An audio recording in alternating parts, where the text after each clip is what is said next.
Eco club ಶಾಲೆಗಳನ್ನು ಇಇಪಿ ಪೋರ್ಟಲ್ನಲ್ಲಿ ನೋಂದಣಿ ಮಾಡ್ತಕ್ಕಂಥದ್ದು ಹೇಗೆ ಅಂತಕ್ಕಂಥದ್ದನ್ನು ನೋಡೋಣ.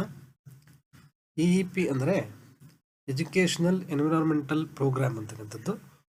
ಈ ಒಂದು ವೆಬ್ಸೈಟ್ನಲ್ಲಿ ಇಕೋ ಕ್ಲಬ್ಬನ್ನು ಹೊಂದಿರತಕ್ಕಂತಹ ಎಲ್ಲ ಶಾಲೆಗಳು ತಮ್ಮ ಶಾಲೆಯ ಒಂದು ಡೈಸ್ ಕೋಡನ್ನು ಬಳಸಿ ಲಾಗಿನ್ ಆಗಬೇಕಾಗಿರುತ್ತೆ. ಹಾಗಾಗಿ ಮೊದಲು ರಿಜಿಸ್ಟ್ರೇಷನ್ ಮಾಡಬೇಕಾಗುತ್ತೆ ಮತ್ತು ರಿಜಿಸ್ಟ್ರೇಷನ್ ಆದ ನಂತರ ನಾವು ಈ ಇಕೋ ಕ್ಲಬ್ನಲ್ಲಿ ನಡೆಸಿದಂತಹ ಚಟುವಟಿಕೆಗಳ ವಿಡಿಯೋ ಮತ್ತು ಫೋಟೋಗಳನ್ನು ಜಿಯೋ ಟ್ಯಾಗ್ ಜೊತೆಗೆ ನಾವು ಅಪ್ಲೋಡ್ ಮಾಡಬೇಕಾಗಿರುತ್ತೆ. ಹಾಗಾಗಿ ಮೊದಲು ನೋಂದಣಿ ಮಾಡ್ತಕ್ಕಂಥದ್ದು, ರಿಜಿಸ್ಟ್ರೇಷನ್ ಆಗ್ತಕ್ಕಂಥದ್ದು ಹೇಗೆ ಅಂತಕ್ಕಂಥದ್ದನ್ನು ನೋಡೋಣ. ಮೊದಲು ನೀವು ಬ್ರೌಸರ್ನ ಓಪನ್ ಮಾಡಿ ಇಇಪಿ ಪೋರ್ಟಲ್ ಅಂತೇಳಿ ಟೈಪ್ ಮಾಡಿ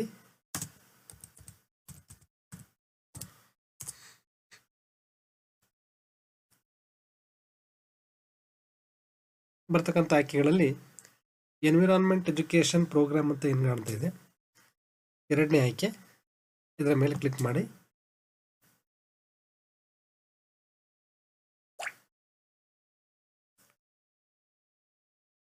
ಈಗ ನಾವು ministry of environment, forest and climate change, government of India ಅವ್ರಿಗೆ ಸಂಬಂಧಪಟ್ಟಂಥ ಒಂದು ವೆಬ್ಸೈಟಲ್ಲಿದ್ದೀವಿ, ಎನ್ವಿರಾನ್ಮೆಂಟ್ ಎಜುಕೇಷನ್ ಪ್ರೋಗ್ರಾಮ್ ಅಂತ. ಈಗ ನಾವು ಈ ಪಕ್ಕದಲ್ಲಿ ಬಲಭಾಗದಲ್ಲಿ ಕಾಣ್ತಕ್ಕಂಥ ಲಾಗಿನ್ ಅಂತಕ್ಕಂಥ ಆಯ್ಕೆ ಇದೆ, ಅದರ ಮೇಲೆ ಕ್ಲಿಕ್ ಮಾಡಬೇಕು.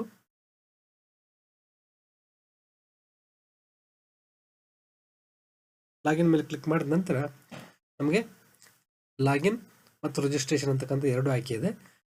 ನಮಗೇನು ಆಲ್ರೆಡಿ ಏನಾದರೂ ಯೂಸರ್ ನೇಮ್ ಮತ್ತು ಪಾಸ್ವರ್ಡ್ ಅಲರ್ಟ್ ಆಗಿದೆ, ನಾವು ಅದನ್ನು ಬಳಸಿ ಲಾಗಿನ್ ಆಗ್ತಕ್ಕಂಥದ್ದು. ಈಗ ನಾವು ಹೊಸದಾಗಿ ರಿಜಿಸ್ಟ್ರೇಷನ್ ಮಾಡ್ತಾ ಇರೋದ್ರಿಂದಾಗಿ ರಿಜಿಸ್ಟ್ರೇಷನ್ ಅಂತಕ್ಕಂಥ ಆಯ್ಕೆಯನ್ನು ಸೆಲೆಕ್ಟ್ ಮಾಡ್ಕೋಬೇಕು. ಸೆಲೆಕ್ಟ್ ಮಾಡ್ಕೊಂಡ ನಂತರ ನಮಗೆ ಎರಡು ಆಯ್ಕೆ ಬರುತ್ತೆ, agency registration, eco club registration ಅಂತ ಹೇಳಿ. ಎರಡನೇ ಆಯ್ಕೆ ಇಕೋ ಕ್ಲಬ್ ರಿಜಿಸ್ಟ್ರೇಷನನ್ನು ಸೆಲೆಕ್ಟ್ ಮಾಡ್ಕೋಬೇಕು. ಈಗ ನಾವು ಸ್ಕೂಲ್ ಕಾಲೇಜ್ ರಿಜಿಸ್ಟ್ರೇಷನ್ ಮಾಡ್ತಕ್ಕಂತಹ ರಿಜಿಸ್ಟ್ರೇಷನ್ ಫಾರ್ಮ್ನಲ್ಲಿದ್ದೀವಿ. ಇಲ್ಲಿರ್ತಕ್ಕಂತಹ ಮಾಹಿತಿಗಳನ್ನು ನಾವು ಸಂಪೂರ್ಣವಾಗಿ ಭರ್ತಿ ಮಾಡಬೇಕು. ಅಂದರೆ ಟೈಪ್ ಆಫ್ ರಿಜಿಸ್ಟ್ರೇಷನ್ ಇದೆ, ಅಲ್ಲಿ ಸ್ಕೂಲ್ ಕಾಲೇಜ್ ಇರುತ್ತೆ, ನೀವು ಸಂಬಂಧಪಟ್ಟಂಥದ್ದನ್ನು ಆಯ್ಕೆ ಮಾಡ್ಕೋಬೇಕು. ನಂತರ ನೀವು UDIS ನಂಬರನ್ನು ಹಾಕಿದರೆ ಸಾಕು, ಉಳಿದಂಥ ಎಲ್ಲ ಮಾಹಿತಿಗಳು ಹೆಚ್ಚಾಗುತ್ತೆ. ಯಾವ ಮಾಹಿತಿಗಳು ಹೆಚ್ಚಾಗಲ್ಲ ಅದನ್ನು ಮಾತ್ರ ನೀವು ಎಂಟರ್ ಮಾಡಬೇಕಾಗುತ್ತೆ, ಅಥವಾ ತಪ್ಪಾಗಿದ್ದರೆ ಅದನ್ನು ಸರಿ ಮಾಡಬೇಕಾಗುತ್ತೆ.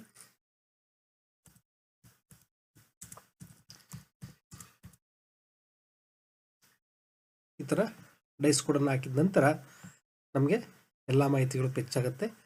ಅದರಲ್ಲಿ ಯಾವ ಮಾಹಿತಿಗಳು ಹೆಚ್ಚಾಗಿರೋದಿಲ್ಲ ಅದನ್ನು ಮಾತ್ರ ನಾವು ಸೆಲೆಕ್ಟ್ ಮಾಡ್ಕೋಬೇಕಾಗತ್ತೆ. ಟೈಪ್ ಆಫ್ ಸ್ಕೂಲ್ ಇದೆ, ಸಂಬಂಧಪಟ್ಟದ್ದನ್ನು ಸೆಲೆಕ್ಟ್ ಮಾಡ್ಕೊಳ್ಳಿ. ನಂತರ ಎಲ್ಲ ಮಾಹಿತಿಗಳನ್ನು ಒಮ್ಮೆ ಚೆಕ್ ಮಾಡಿ. ಅದಾದ ನಂತರ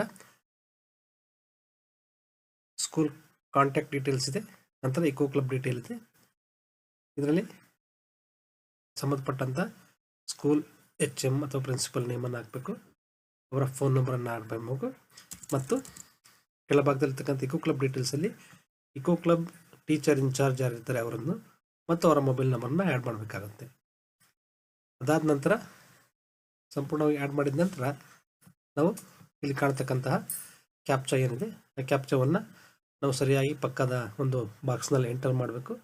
ಆನಂತರ ಸೇವ್ ಅಂತೇಳಿ ಕ್ಲಿಕ್ ಮಾಡಬೇಕಾಗುತ್ತೆ. ಆಗ ಸಕ್ಸಸ್ಫುಲಿ ಸೇವ್ಡ್ ಅಂತೇಳಿ ನಮಗೊಂದು ಪಾಪಪ್ ವಿಂಡೋ ಬರುತ್ತೆ. ಇಷ್ಟಾದ ನಂತರ ನಮಗೆ ಯೂಸರ್ ನೇಮ್ ಮತ್ತು ಪಾಸ್ವರ್ಡ್ಗಳು ಆ ತಕ್ಷಣವೇ ಬರೋದಿಲ್ಲ. ನಮ್ಮ ಒಂದು ಮೇಲ್ಗೆ ನಾವೇನು ಮೇಲ್ ಕೊಟ್ಟಿರ್ತೀವಿ ರಿಜಿಸ್ಟ್ರೇಷನ್ ಆಗ್ತಕ್ಕಂಥ ಸಂದರ್ಭದಲ್ಲಿ, ಆ ಮೇಲ್ಗೆ ಒಂದು ಇಮೇಲನ್ನು ಕಳಿಸಲಾಗುತ್ತೆ. ಆ ಇಮೇಲ್ನಲ್ಲಿ ನಮಗೆ EEMEFCC ಅಂತಕ್ಕಂಥ ಒಂದು ಅಡ್ರೆಸ್ಸಿಂದ ಬಂದಿರುತ್ತೆ. ಅದರ ಮೇಲೆ ಕ್ಲಿಕ್ ಮಾಡಿದ ನಂತರ ನಮಗೆ ಅಲ್ಲಿರುತ್ತೆ message, we have successfully received your registration and forwarded to respective implementing authority to process and approval ಅಂತಿರುತ್ತೆ. ಅದಾದ ನಂತರ ನಮಗೆ login credentials will be shared once it will be approved from your respective implementing agency ಅಂತಿರುತ್ತೆ. ಅಂದರೆ ಅದು accept ಆದ ನಂತರ ನಮಗೆ ಯೂಸರ್ ನೇಮ್ ಮತ್ತು ಪಾಸ್ವರ್ಡ್ಗಳು ಬರುತ್ತೆ. ಯೂಸರ್ ನೇಮ್ ಪಾಸ್ವರ್ಡ್ ಬಂದ ನಂತರ ನಾವು ಪುನಃ ಲಾಗಿನ್ ಆಯ್ಕೆಯನ್ನು ಕ್ಲಿಕ್ ಮಾಡಬೇಕಾಗುತ್ತೆ. ಲಾಗಿನ್ ಆಯ್ಕೆಯನ್ನು ಕ್ಲಿಕ್ ಮಾಡಿ ಅದರಲ್ಲಿ ಲಾಗಿನ್ ಅಂತಕ್ಕಂಥ ಆಯ್ಕೆ ಮೊದಲೇ ಸೆಲೆಕ್ಟ್ ಆಗಿರುತ್ತೆ. ಅದರಲ್ಲಿ ನಮಗೆ ಅಲರ್ಟ್ ಆದಂಥ ಯೂಸರ್ ನೇಮ್ ಮತ್ತು ಪಾಸ್ವರ್ಡ್ ಮತ್ತು ಇಲ್ಲಿ ಕಾಣ್ತಕ್ಕಂಥ ಕ್ಯಾಪ್ಚಾವನ್ನು ಎಂಟರ್ ಮಾಡಿ ಅನಂತರ ಲಾಗಿನ್ ಅಂತ ಹೇಳಿ ಕ್ಲಿಕ್ ಮಾಡುವುದರ ಮೂಲಕ ನಾವು ನಮ್ಮ ಒಂದು ಕ್ರೆಡೆನ್ಷಿಯಲಿಂದ ಲಾಗಿನ್ ಆಗಿ ನಾವು ನಡೆಸಿದಂಥ ಇಕೋ ಕ್ಲಬ್ ಚಟುವಟಿಕೆಗಳ ಫೋಟೋಗಳನ್ನು ವಿಡಿಯೋಗಳನ್ನು ನಾವು ಅಪ್ಲೋಡ್ ಮಾಡ್ಬೋದಾಗಿರುತ್ತೆ. ಧನ್ಯವಾದಗಳು.